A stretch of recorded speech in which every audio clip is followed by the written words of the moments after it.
Hello. I'm going to give a sermon that I shared on September 8th, 2024, and it was inadvertently not recorded, so I'm recording it for some people who wanted to hear this again or who hadn't heard it. So, if I asked you what the meaning of The Wizard of Oz was, what would you say? Ultimately, you would say there's no place like home. You would remember those scary flying monkeys and the good and bad witch and the yellow brick road and the red ruby slippers. But ultimately, the theme of that movie was there's no place like home, right? Why do you think that? Because the director of that film wanted you to think that. That was his intention of the movie. But did you know the author of the original book, the original story, was a historian, and he intended that book to be a political satire of all of the characters who were during that political time on the East Coast and the West Coast.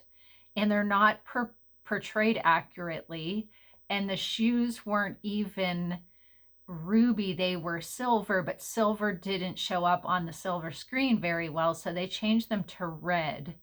So the intent of the author, L. Frank Baum, was to challenge the reader of that day and help them discern all of the players and the characters in the debate over America staying with the gold standard or switching over to the silver standard in the late 1800s. And that's a very different intention than all of us grew up with. What was reiterated over and over every year and what we have come to understand about that movie, right? So I said, side note, now we have no fiscal standards. We just print money when we need it. But moving on. It really matters what the intent of the author is for the reader to glean all that's intended. It really matters what the intentions are from the author. And as Christians, it really matters that we don't just casually pick up our Bible, and that has caused innumerable scholarship hours over thousands of years. It's important that we don't just casually pick up that book and give our intention of the meaning of what the author intended. And it's really easy to do that. It's really easy to apply our own meaning. And we live, I believe, in a time where that happens a lot. So this book that we read, that we've based our faith on, has intended meaning from the author ultimately being God.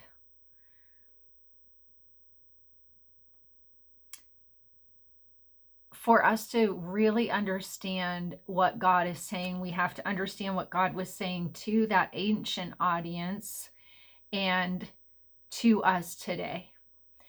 And this is going to be a little interactive, and we're going to be exegetes together.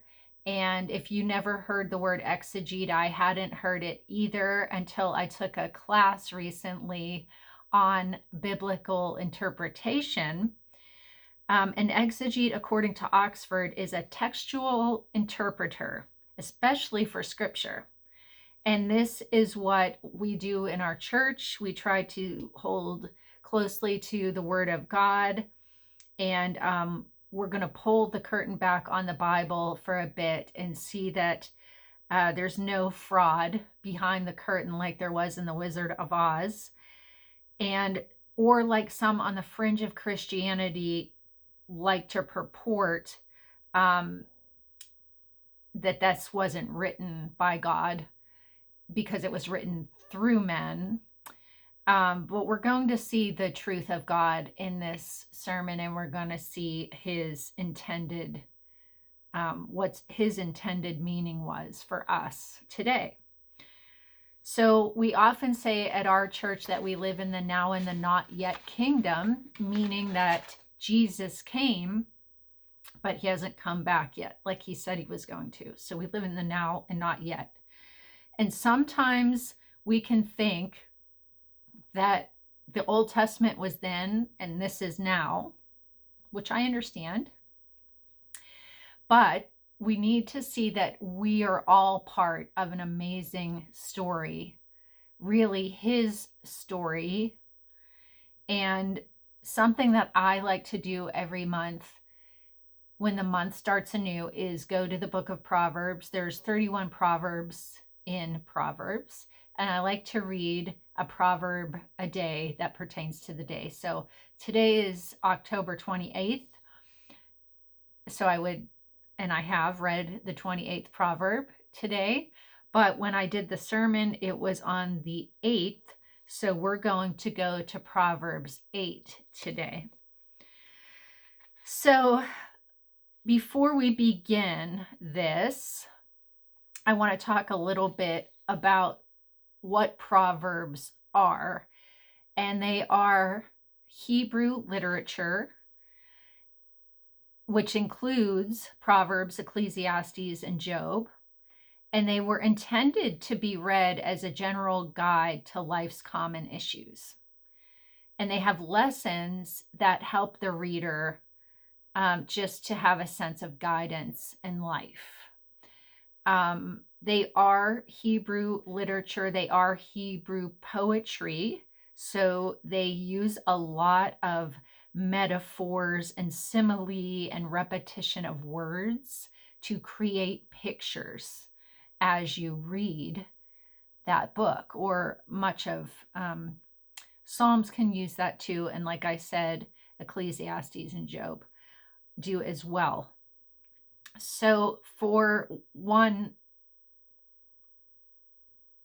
example, does not wisdom cry out and understanding lift her voice? So that's parallelism. So you'll find these different attributes of poetry in this book and some other books of the Bible. And it's just helpful to know that, to get a broader sense of what the intention of the author was, to try to drive things home, to paint pictures so that we could have a better understanding, and paint a vivid picture to the reader. And back in the day, these would have been spoken out loud, not read, because we now have the compilation of the whole book, which they did not always have back then. So these would have been spoken. So when we do some exegeting today, we're going to follow this interpretive journey process by Duval and Hayes, which is the one that I learned in school. And I found this to be super helpful. I wish I would have known it and learned it a lot earlier in life, so that I could have done a better job at reading the Bible. But here it is. There's 5 steps basically. And the first one is 1, what does this text mean to the original audience? What does this text mean to the original audience?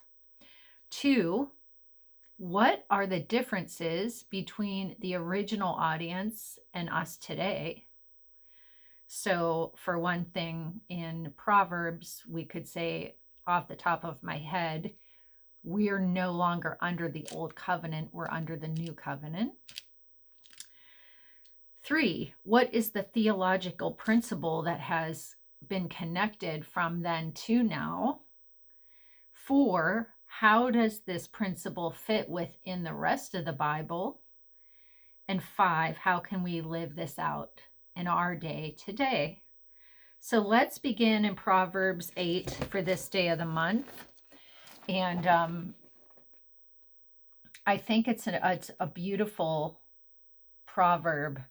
And I believe that when the word of God is spoken, it does have power, because I believe it's not really from this world.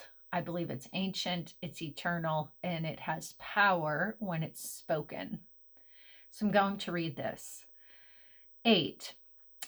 Does not wisdom cry out and understanding lift her voice? She takes her stand at the top of the high hill beside the way where the paths meet.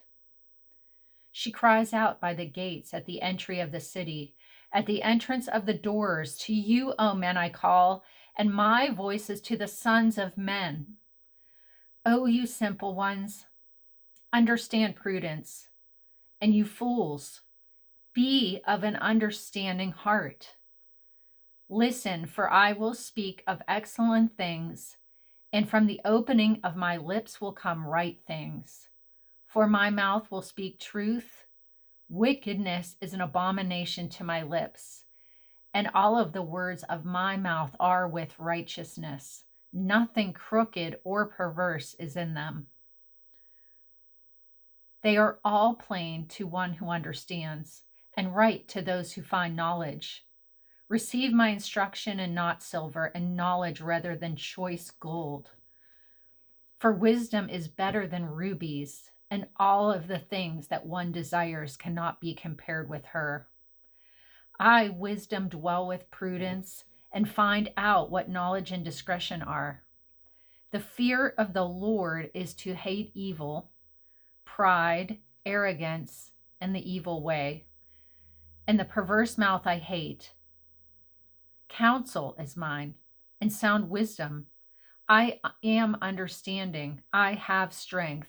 By me, kings rule, and rulers decree justice.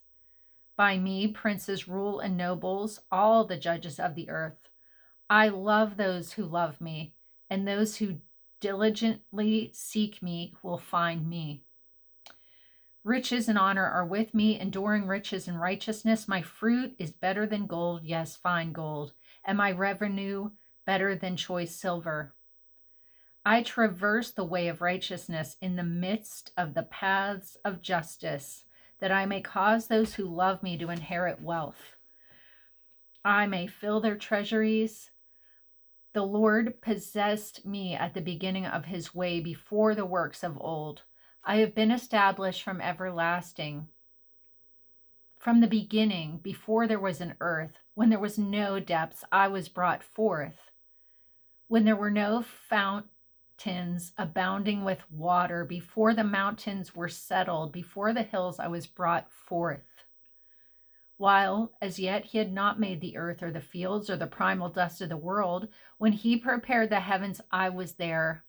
When he drew a circle on the face of the deep, when he established the clouds above, when he strengthened the fountains of the deep, when he assigned to the sea its limit so that the waters would not transgress his command, when he marked out the foundations of the earth, then I was beside him as a master craftsman, and I was daily his delight, rejoicing always before him, rejoicing in his inhabited world, and my delight was with the sons of men. Now therefore listen to me, my children, for blessed are those who keep my ways. Hear instruction and be wise. Do not disdain it. Blessed is the man who listens to me, watching daily at my gates, waiting at my doors. For whoever finds me finds life and obtains favor from the Lord. But he who sins against me wrongs his own soul, and those who hate me love death. So we can begin to see this interpretive process. We're going to notice the repetitions of the words, like wisdom was used 4 times and understanding 5 times. And she is referring to wisdom, was used twice. And I was talking earlier about how we are in his story. We're in God's story over history. And I had created this timeline, actually my husband did, for me, this visual. And here we start off with the Adamic covenant. And it goes through to Noah, Abraham, Moses, David, and Jesus, and then the kingdom to come.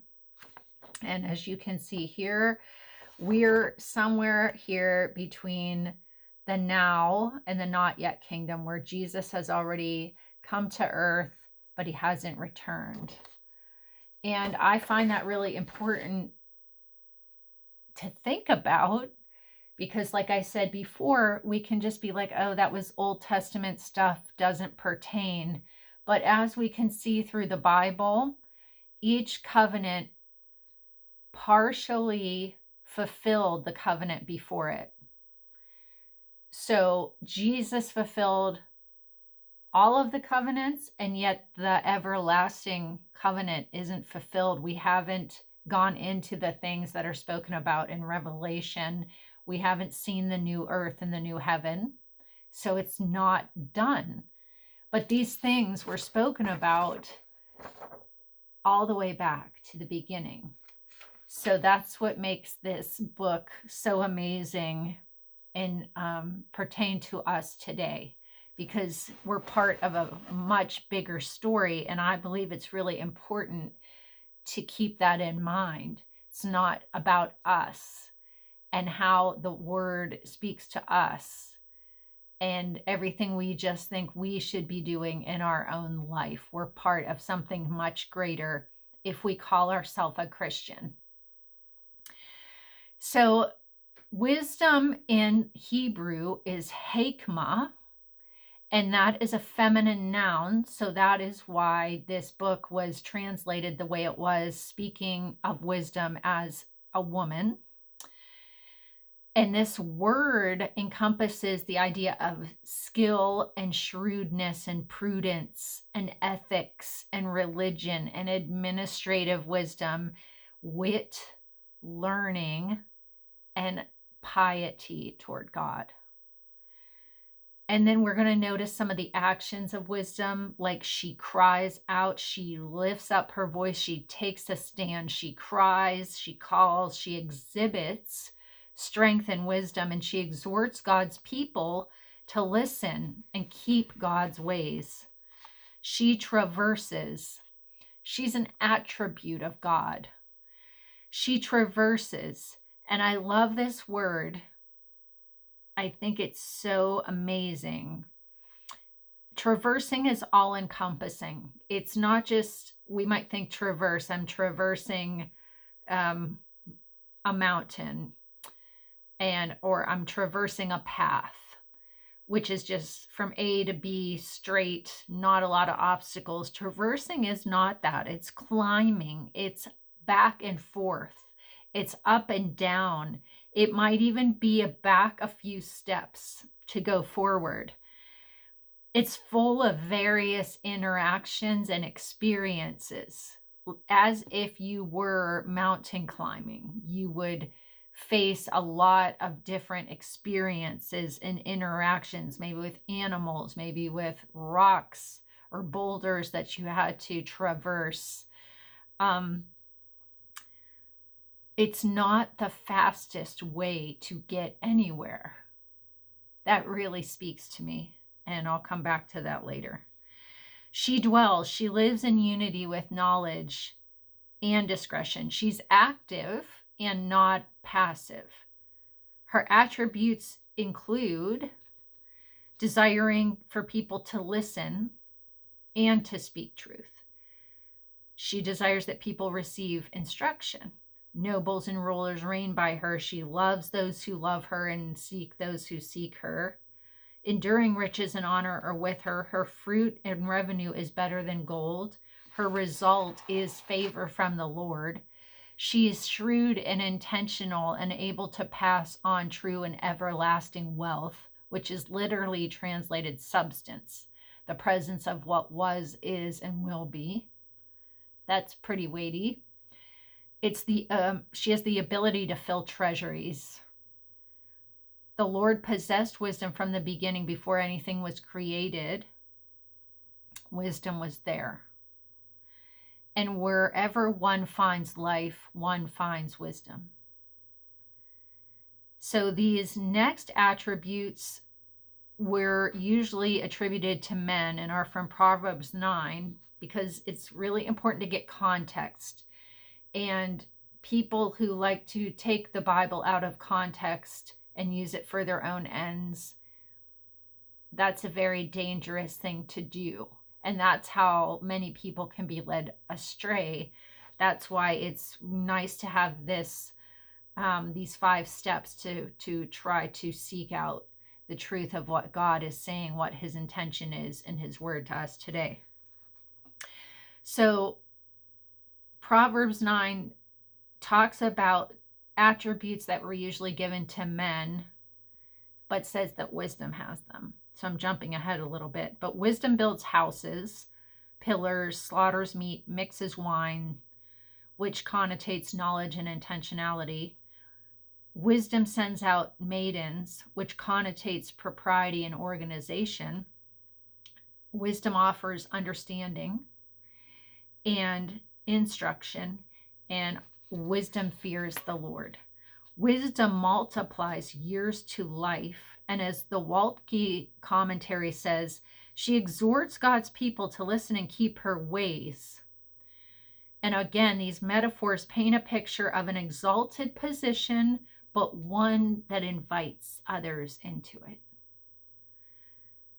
It's a divine sphere where heaven and wisdom and truth pertain to all and to the life of the city. That's a great picture for us today. So let's go to step 1 in the interpretive journey as an exegete. What would this text mean to the ancient audience? Like I said before, they would be filtering this through the Mosaic law and the Davidic law, the Davidic rule. They would understand Solomon most likely wrote this proverb and was one of the wisest people who was ever created. That would just be common knowledge to them. And that verse 29 referred to Genesis when God was creating the world. They would just know that it had a cross reference. And we might not pick up on that today so easily. The ancient audience would have recognized, like we recognize that 77 years ago refers to Lincoln's Gettysburg Address. We just know that's what that's talking about. When they heard certain phrases, they would be like, oh, that's from an earlier book of the Torah. So we're going to move to step 2. And on this interpretive journey, we're going to ask ourselves what the differences are between that audience and ours. And first, again, like I said before, we're not under the old covenant, and we do not live in a monarchy where they might understand the city gate in a different way than we do, or the value of gold and silver in the way that we do. And we do not have the same understanding of the personification of wisdom and folly like the ancient audience does. And even though this book was written before all of the prophets, who really honed in on the comparing wise and faithful and wife and woman as a metaphor for a faithful follower of God, and folly, unfaithfulness, and wickedness as a metaphor for apostasy and idolatry. Those concepts were in the Bible before this and through David's life. They were evolving those concepts. So the Old Testament as a whole, that audience would have had a much better understanding about that than we would today. At this point, we could do paragraph analyzation and dig deeper into historical or social context, which is what a good exegete would do. But for time's sake, we're going to move on, and we're going to contrast now Proverbs 8 against the opposite of wisdom. So it would be fools and foolishness, wickedness, abomination, crookedness, perverseness, pride, arrogance, disdain, sin, wronging own soul, hate, and loving death. And we're going to dig a little more, and we're going to go back to Proverbs 7 because we want to pull away a little bit and zoom out so we can see where this fits. Like I said before, This is how people can take scriptures out of context and use them for their own ends.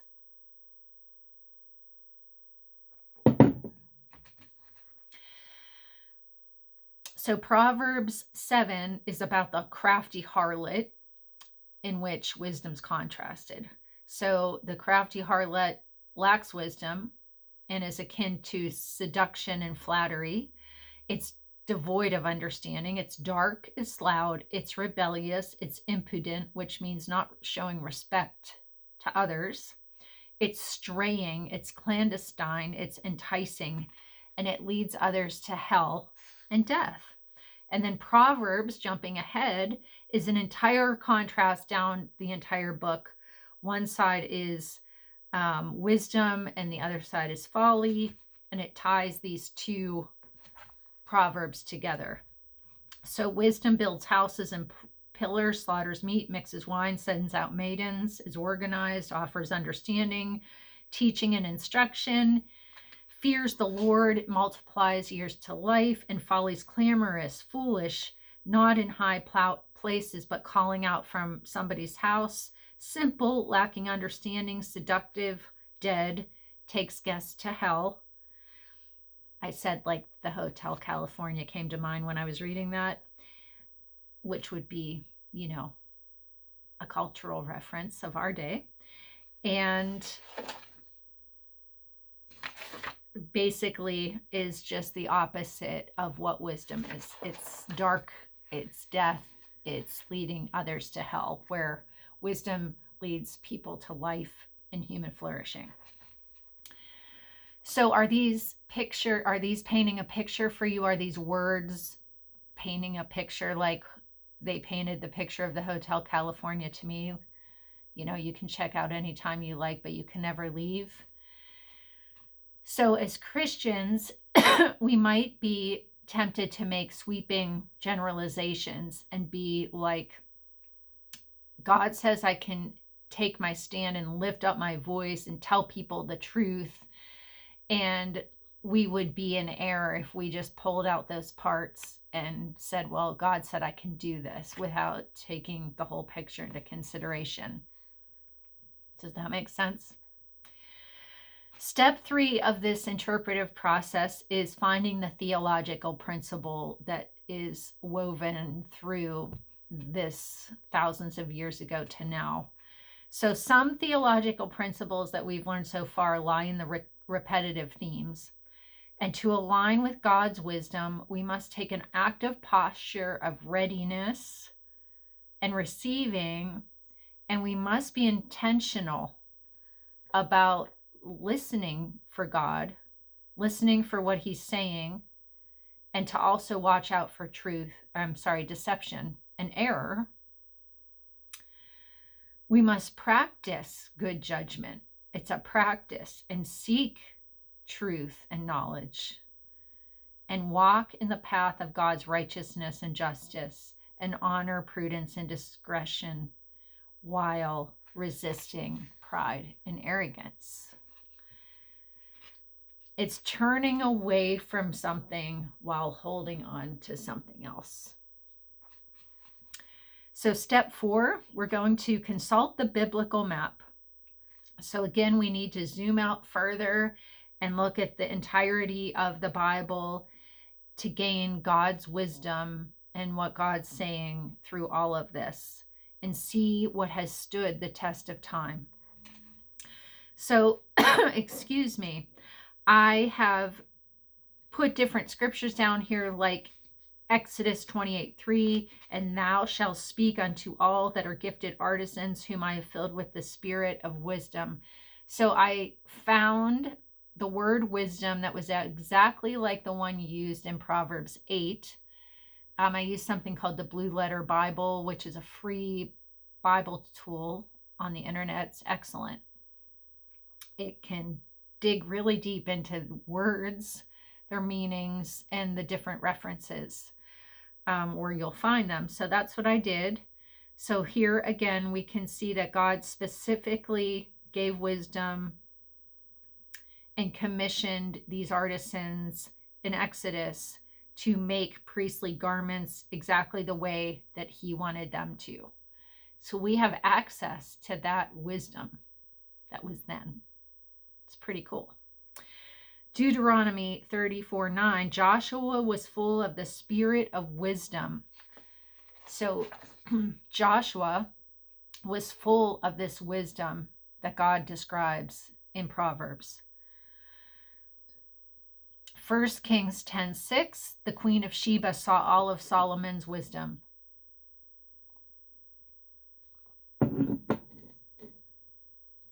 So remember, God said, by me, kings and rulers reign.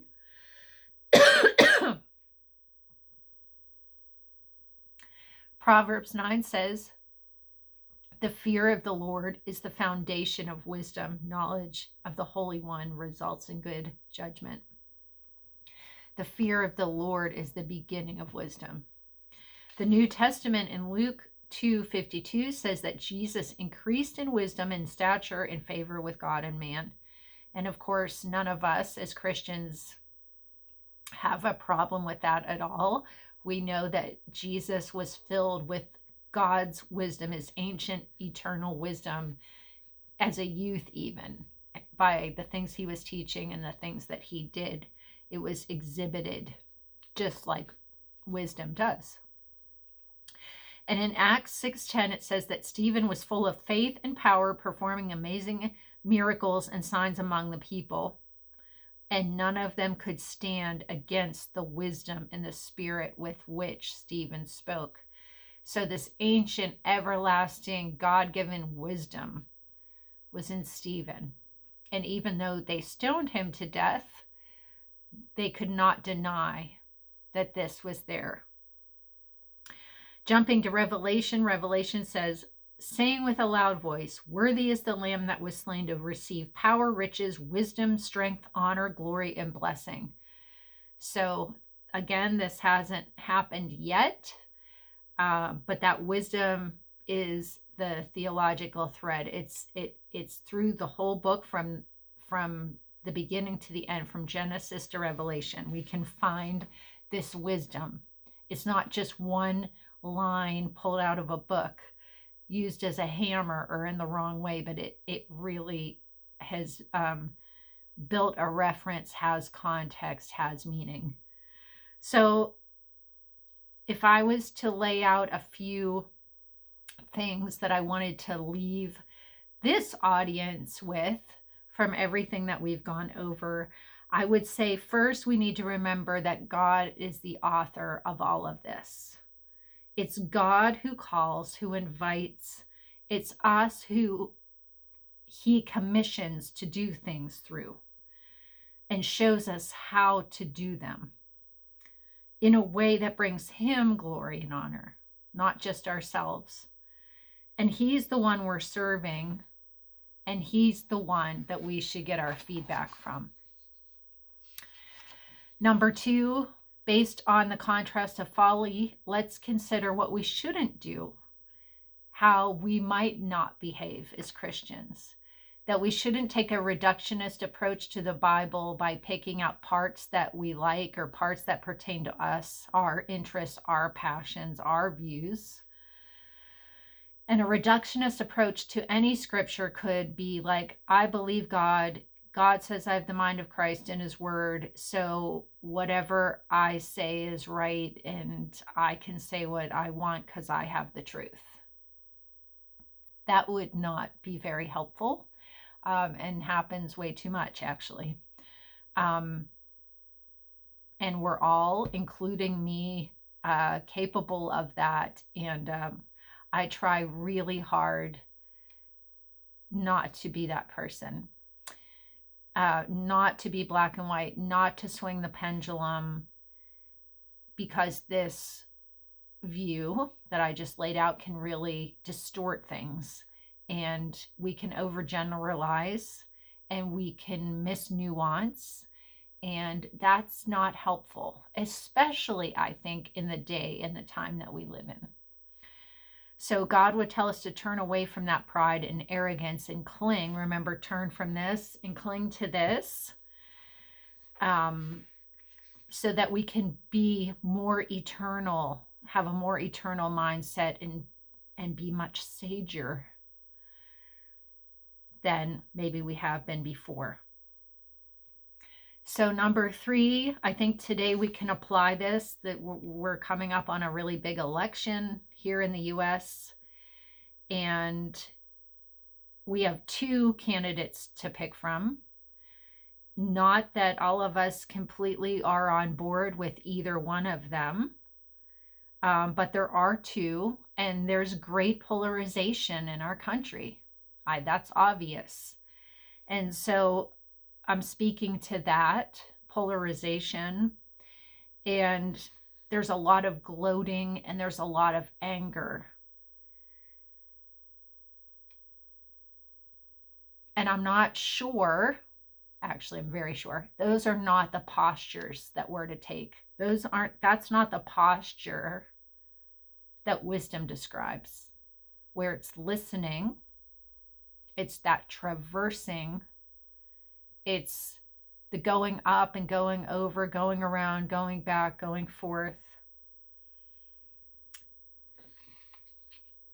And from reading wisdom, I get the sense that wisdom wants us to enter into conversations that can change hearts, that can change perspectives, that can change minds. Not by using a hammer and gloating and pride, because that would be the opposite of wisdom, but by having meaningful interactions and saying, maybe, have I been having meaningful interactions with people, meaningful conversations? Have I allowed room for the Holy Spirit to lead me and direct me in this relationship or this conversation when people have 2 opposing views? And I think as Christians, we should be exhibiting that more than anybody else. And as leaders, we should be exhibiting those qualities. And we're not perfect. I'm not perfect, but I'm trying to do better. And I think that we could do better.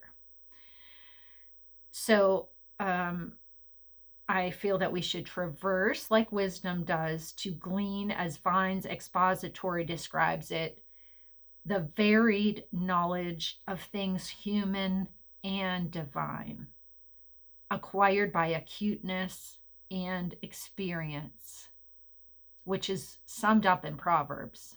But I love that. The varied knowledge of things human and divine. You know, that's Jesus. Jesus was fully human. Jesus was fully divine. And these things are acquired by acuteness and experience. So it takes action. It takes experience. And it takes time. Number 4, whether this was an election year or not, we can apply what God said in Proverbs 8 about wisdom to each of us, no matter what age we are or what sphere of influence we live. In Proverbs 8, we can literally see every sphere and facet of our lives. So just like God possessed wisdom at the beginning in creation, we can invite wisdom in to our relationship with Him. And further, we can invite wisdom into our sphere, which could be science, math, education, the trades, art, law, music, medicine, counseling, government, leadership, finance, and invite others into those conversations with prudence, knowledge, discretion, and diligence. We could say, God, bring your wisdom into this. I think sometimes we can just go on our own knowledge and forget to ask God to bring His wisdom. That's what I'm trying to say. And like wisdom exhorts us to keep her ways, she invites us to listen, to wait on her, and to be intentionally active and diligent at the same time. She encourages us to increase intelligence in every area and discover deeper meanings that can contribute to human flourishing. Better relationships with God, remember His amazing timeline while we are in His story.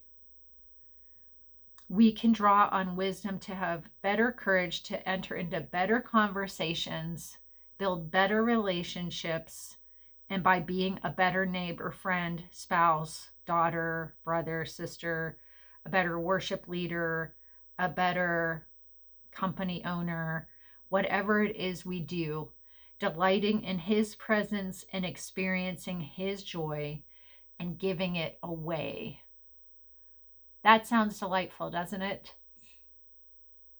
So we want to remember that there's an intention from this author,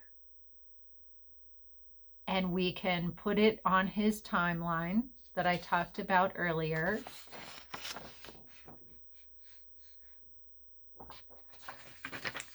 We can see where we are on this timeline, which is one little sliver of a really big story, and recognize that He still is God. Jesus, it says, died, rose again, and is seated at the right hand of the Father. So He's still up there as a human. He hasn't come back yet. We don't get to be in this time where we make things up and do it our own way. We're still in a timeline. We're still in an amazing story. And by learning more about His story and His intention, we can better apply His word to our lives today. So I hope that that was helpful and encouraged you in some way, exhorted you, inspired you maybe to dig deeper and have a structure maybe around your time reading the Word. And I also hope that it helped you to feel closer to God and His intention for you in your life and where you fit in this amazing story. Have a great day, and I'll see you next time.